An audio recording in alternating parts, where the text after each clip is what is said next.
All right, so it's another beautiful day of homeless camping, and we've been living out here for the last couple of weeks and getting settled in. And I really want to start cooking some better food. I've been eating a lot of processed things, and I want to get back to kind of some camp cooking.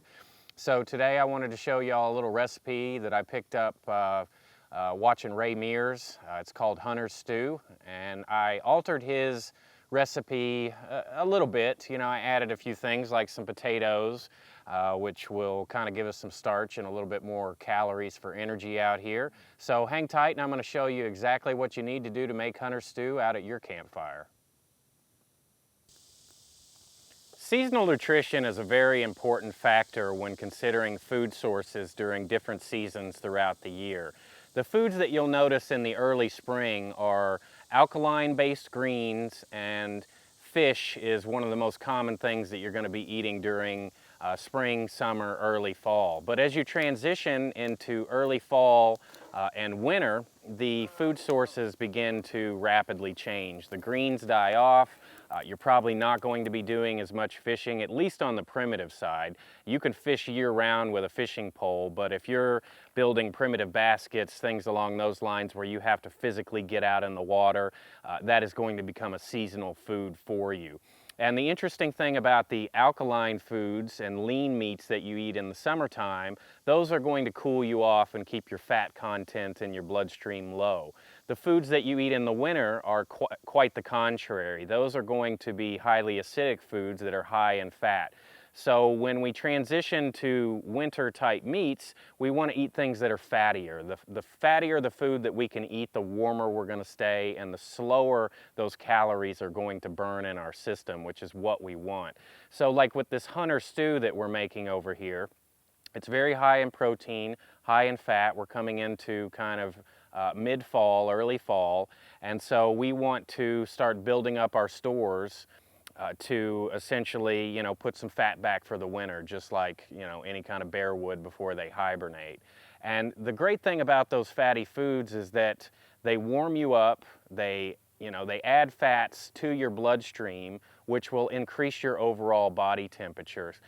Another thing to consider is winter foods is when you're out wildcrafting or living off of the land, you're not going to have readily available carbohydrate sources. So in the spring, summer, when those carbohydrates are available, which are very far and few between most wilderness settings, you want to take and set those back so that you have some carbohydrates put back for the winter. And that's why I changed Ray's recipe slightly to add some potatoes to it, because carbohydrates are a fast burning calorie, whereas meat is a slower burning calorie. So those carbohydrates are going to give me a little bit of an energy boost, especially out before a big hunt. So if you're going out tracking off into the woods, you've got to have some calories to fuel you, and carbohydrates are a good addition to any protein source that you have for your meals created.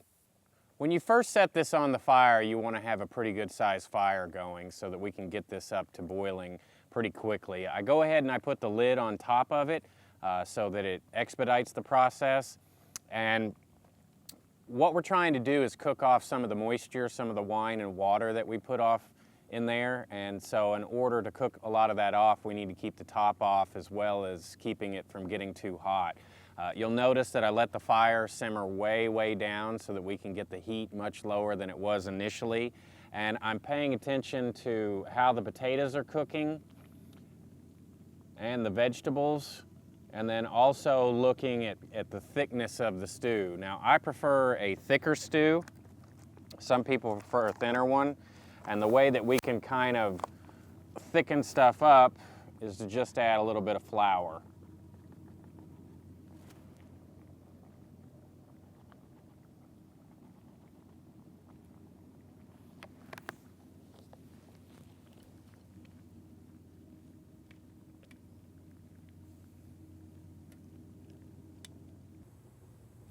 One of the most common questions I get from students at our survival classes is, what is the perfect survival food? You know, what is going to sustain you the best out there, or the perfect way of cooking food that you gather? And I always tell students the single best way to cook all of your food is in some type of stew. And there's a lot of reasons behind that. One, anytime you eat protein, that requires water to essentially digest that through your system. And it takes more water to digest proteins and fats than it does carbohydrates and sugars. So anytime you're eating meat, you also need to be consuming lots of water too. And the great thing about a stew is that not only does it hydrate you and help you digest some of that food, but it is also capturing all the fats from the meat. So let's say I was going to take a slab of meat and grill it. Well, the problem with grilling is that it cooks off all the fats. And survival is a calories game. You have to be consuming more calories than you're burning every day or you're slowly dying.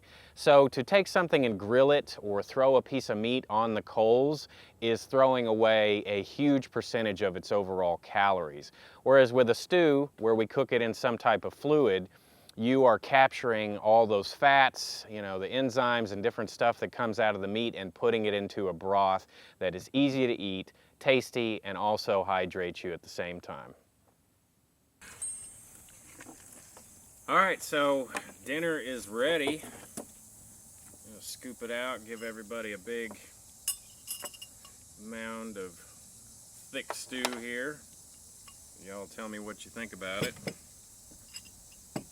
Turned out pretty good. The wine that we added to it was very flavorful. And then we topped it off right at the end with some honey. And that really gave it a nice flavor. And I made so much, I mean, we pretty much have enough food here for the next 3 days. Oh, yeah. I got like 3. She had like 3 things of silverware in it. Oh, right.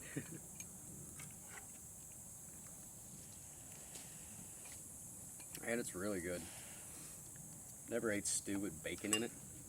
And I have to say the bacon's pretty damn good. Yeah. And the meat seemed to soften up pretty well. Mm. Definitely love that you can taste the wine in it. Mm.